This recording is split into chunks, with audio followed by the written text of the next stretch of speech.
Bienvenidos a una nueva edición de la Guía para Tarados, en esta ocasión con su amigo Nes, un psicólogo profesional amante del mundo gamer y geek, en la sección donde, basados en sus comentarios y sus personajes favoritos, hago un perfil psicológico y de trastornos mentales si es que el personaje que analizo los tiene. El último video que subí fue sobre Walter White, protagonista de Breaking Bad, una de las mejores series de la historia en mi opinión, y en los comentarios por el que más votaron fue por el análisis psicológico de Jesse Pinkman.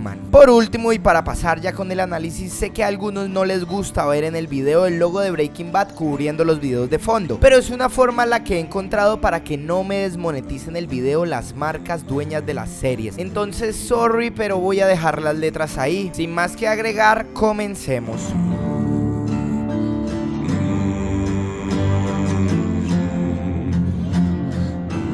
Bueno, para comenzar y siendo consecuentes con nuestro video anterior, quiero explicar que el personaje de Jesse Pinkman, a diferencia de Walter White, no posee trastornos de personalidad psicóticos o también llamadas psicopatías, al menos no en mi opinión. Posiblemente sí posea trastornos emocionales y del desarrollo, pero siendo estos últimos comunes en la mayoría de seres humanos, dado que en general, basándonos en nuestra infancia y desarrollo personal, hemos estado expuestos a diferentes eventos que causan respuestas emocionales normales. Haciendo un paralelo en la medicina, es como hablar de fracturas o cirugías por accidentes. Todos estamos expuestos a sufrirlas. Diferente los casos de los psicóticos, los cuales, como expliqué anteriormente, para que se den, el sujeto debe traer una predisposición genética para sufrirlos. Sin embargo, no se preocupen, aunque Jesse no posea trastornos de la personalidad exactamente, no deja de ser un mundo gigante a nivel psicológico, y aquí estamos para entender sus conductas, emociones y respuestas a lo largo de todo Breaking Bad, incluyendo El Camino, la nueva película de Netflix sobre la continuación de esta gran serie. En Breaking Bad, Walter White, su protagonista, no es el único que vive una transformación en la cual notemos diferencias entre sus primeros y últimos episodios. En realidad, la narrativa de la serie es tan buena que casi a todos los personajes podríamos hacerles un paralelo entre su primera aparición y la última, y notaríamos diferencias, se los aseguro. Eso es lo que hace a esta serie realista y coherente. Jesse no es la excepción. Si comenzamos a analizar el inicio de este personaje, la primera vez que vemos a Jesse parece ser el típico chico problema. No le gusta cumplir el deber, no le gusta estudiar como lo verbaliza él mismo, se quedó conforme con haber terminado la secundaria, ya no vive con sus padres, al parecer una decisión consensa por ambas partes, es decir, sus padres no lo anhelaban en casa por su conducta y él no quería depender de ellos. Es carismático, confiado, seguro de sus capacidades, aunque parezca increíble, es determinado, bastante ambicioso y, por último pero más importante, es extremadamente inmaduro para su etapa del desarrollo. Es decir, le importa poco la gravedad y consecuencia de sus actos, dado que, como vemos en el primer episodio, es casi capturado por Hank, cuñado de Walter, por estar cocinando metanfetaminas, cosa que él no ve tan grave, dado que el dinero le viene muy bien. Y es esta forma de ignorar las consecuencias de sus actos, primero, la que nos habla de su inmadurez, y segundo, la madre de todos sus problemas y fracasos a lo largo de la serie. Casi que estoy diciendo lo que popularmente se conoce como Jesse no es mala persona, pero sí es tonto y toma malas decisiones. Pero ojo que hablo de la primera temporada, la primera impresión que nos deja el personaje. Al pasar los primeros capítulos también nos damos cuenta que es holgazán, no se esfuerza demasiado, es desordenado, le gusta improvisar y tiene baja tolerancia a la frustración. Es decir, pequeños eventos desafortunados pueden liberar su carácter, el cual no es fácil de controlar para sí mismo. Pero bueno, de alguna forma podemos hablar de la niñez de Jesse aunque no nos la haya mostrado la serie. La respuesta es sí, dado que es un personaje, como dije, coherente y realista. Jesse sufrió lo que llaman síndrome de hijo único, a la vez que sufrió también el síndrome de hijo mayor. ¿Por qué hijo único? Como nos muestran, el hermano menor de Jesse es muchos años menor que él. Esto quiere decir que por muchos años Jesse fue hijo único. ¿Y qué ocurre con los hijos únicos? Bueno, la atención de sus padres está 100% centrada en ellos, lo que en algunos casos, ojo que aclaro, no siempre, en algunos casos las personas pueden desarrollar egocentrismo y comenzar a actuar en pos de sí mismos sin importarle mucho los demás a su alrededor, cosa que claramente vemos en Jesse. Por otro lado, y luego del nacimiento de su hermano, Jesse sufre el síndrome de hijo mayor, el cual el psicoanalista Carl Jung describe como la gran presión que siente un hijo al ser el referente de su hogar, desencadenando una entre dos posibilidades posibilidades. La primera es convertirse en el ejemplo a seguir, en el más admirado de la familia o el superhéroe. La segunda es ser la oveja negra, es decir, con los hermanos mayores en casa no hay puntos medios. O es el mejor y hace las cosas bien, por el que los padres sienten el mayor aprecio y admiración, o al contrario es la gran decepción y fracaso. Jesse, como muchos comprenderán, tomó más el segundo camino. Es una oveja negra que constantemente es juzgado y tachado de ser una mala persona, pero que en su interior, detrás de esa fachada de bad boy, esconde bondad y sentimientos positivos. Como ven, todo este análisis anterior no nos lo muestra la serie explícitamente, pero podemos deducirlo, sabiendo por supuesto cómo funciona el desarrollo humano y viendo las interacciones que Jesse tiene con su familia. Hay un personaje clave para el desarrollo de Jesse que no nos muestra la serie, pero que nos habla de este personaje, y es la persona que él cuidaba, la dueña original de la casa donde él vivía. Perdónenme porque hace años vi la serie y no recuerdo con exactitud si era su abuela o una tía, pero creo que era su abuela, la cual, al igual que Walter, padecía cáncer, pero él estuvo con ella todo el tiempo. Ahí vemos que Jesse sí puede desarrollar lazos afectivos fuertes, en un contexto en el que no lo presionen o no sea juzgado.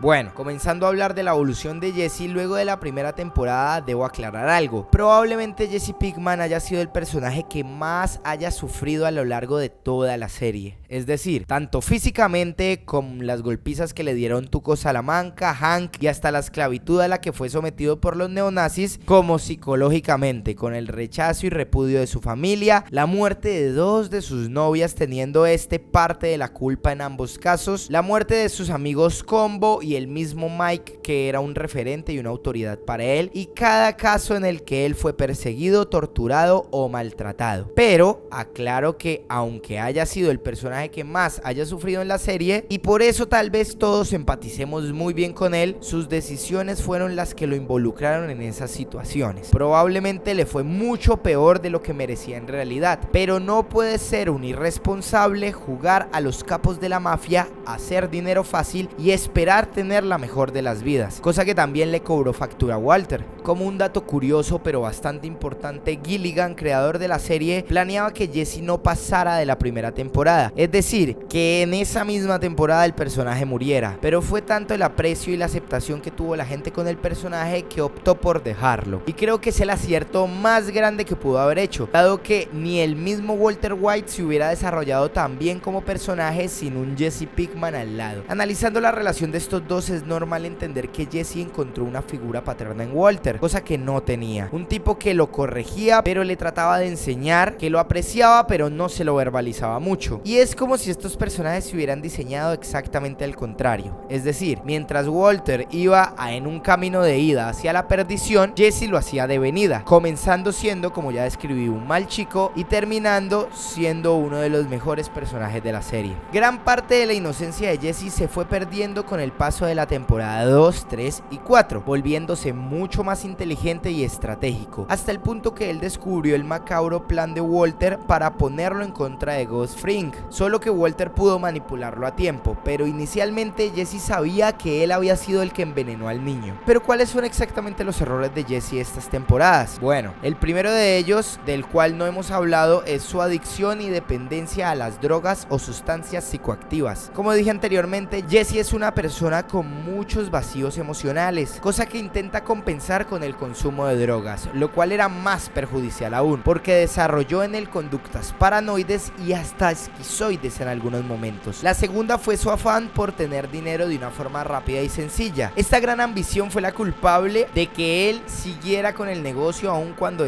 ya no se sentía cómodo haciéndolo. Recuerdo mucho en la primera temporada cuando él va a cobrar dinero a unos adictos que tenían un niño pequeño, y aunque él fue con un arma y motivado por su oficio, él sabía que no era capaz de dispararle ni hacerles mayor daño, dado que su conciencia le impedía creerse el rol de matón en realidad. Mucho más adelante, en la cuarta temporada, vemos como hay un hecho que parte las emociones de Jesse en dos, y es cuando tiene que matar al químico Gale, dado que en su situación, si no lo hacía, Walter moriría, pero la conciencia de Jesse lo atormentó hasta el punto de ingresarlo en un estado casi catatónico, es decir, él vivía lejos de la realidad que lo rodeaban. Y es aquí donde aclaro algo, porque muchos pensarán, entonces ¿cómo era capaz de intentar asesinar a Tuco o esos traficantes de ghost que ponían a niños de dealers? ¿Por qué su conciencia conciencia no lo atormentaba de esta forma. Es muy sencilla la razón: frente a estas personas, villanos de la serie, los atacaba pero de forma defensiva. Es decir, con Tuco era dado que él sabía que los mataría, y con los traficantes porque habían asesinado a su amigo Combo y porque ponían de dealer niños inocentes. Pero fue diferente con Gale, dado que Jesse sabía que él no merecía morir, solo hacía su trabajo. Pero la muerte de Gale y la trascendencia que esto trajo a la vida de Jesse solo es superado por dos eventos aún peores en la serie. El primero es la muerte de Jane, siendo este mismo el culpable, dado que ella ya estaba en un proceso de rehabilitación antes de que regresara a consumir con él. Pero Jane simbolizaba en Jesse algo más profundo que una mera relación. Ella era la única parte bonita en su vida, lo único no ilegal, la única cosa que no impedía que él pudiera dormir tranquilo. Es por eso que Jane era objetivo para Walter, dado que ella le daba fuerza a Jesse para no ser manipulado o convencido por él. Pero al morir Jane, murió la única parte bonita y admirable de la vida de Jesse, la única parte que lo hacía sentir orgulloso y no lo hacía sentir mal. Otro hecho que marcó mucho a Jesse y por el cual este mismo sale del negocio es cuando Todd asesina a un niño cuando roba en el tren en la última temporada, dado que esto ya fue la gota que terminaría de convencer a Jesse de que no quería más estar involucrado en este mundo y que necesitaba algo nuevo porque sus emociones no aguantaban más. Finalmente, el hecho que más marca en mi opinión a Jesse fue no haber huido con el reparador de lavadoras cuando pudo hacerlo. Es decir, exactamente en la quinta temporada Jesse está por iniciar una nueva vida con el dinero y demás, pero se da cuenta que Walter lo manipuló y es ahí donde busca asesinarlo, quemándole su casa, y luego hace un trato con Hank, siendo finalmente secuestrado y sometido por los neonazis por un año. Y es aquí donde describimos al último Jesse que nos deja ver la serie: una persona amargada, insegura, pero muy calculadora y cautelosa, menos impulsivo que en el pasado y consciente ahora sí de su inocencia e inmadurez en muchos aspectos. Jesse es mucho más calmado y expresa mejor sus emociones, dado que puede llorar al tener rabia o frustración, y diferencia las decisiones con las que él se siente cómodo y con las que no. Pero ¿qué nos dice que Jesse haya madurado en esta serie? La última decisión que toma, de no asesinar a Walter después de que él se lo pidiera en el último episodio. Él no necesitaba cargar con eso en su conciencia, así lo odiara o así haya sido el culpable de su sufrimiento por un año. Por eso él lo perdona y se va de la cena. Pero aquí no concluye, dado que le dieron un final a Jesse como él lo merecía, y lo muestran en la película El Camino, con estas mismas actitudes que nombré anteriormente. En la película El Camino vemos a Jesse mucho más maduro, más frío por el sufrimiento que había vivido como esclavo de los neonazis, pero más calculador y estratégico también. Ideó un plan a lo Walter White para poder reunir el dinero y tener la nueva vida que siempre quiso. Fue cauteloso y cuidadoso con su plan, y poco nos mostró de ese niño inmaduro que fue en el pasado. Como saben, la personalidad es constante y no es como que Jesse se vuelva otra persona, solo que supo direccionar sus habilidades y logró pulir y controlar sus emociones, cosa que muestran al final de la película, dejando una muy buena sensación, dado que pudo tener su revancha y comenzar una nueva vida alejada del mundo de las drogas, el dinero fácil, los asesinatos y todo lo demás. Ya no es una persona soñadora ni tampoco ilusa. Es normal que este nuevo Jesse triunfe en lo que se proponga, dado que, no sé si lo recuerdan, pero hay una historia que marca mucho a Jesse y nos cuenta el mismo personaje cuando este hace en carpintería una casa para pájaros, totalmente dedicado y esforzado, siendo el resultado de sus habilidades un éxito. Bueno, hasta aquí el video de hoy. La evolución de Jesse es sufrida e inspiradora, dado que al final el personaje se supera a sí mismo. Si te gustó el video, regálame un lindo like. Si quieres más buen contenido, suscríbete y déjame allá abajo en los comentarios qué otro personaje deseas que analice en el canal. Su amigo Ness ya se despide, gracias y hasta la próxima.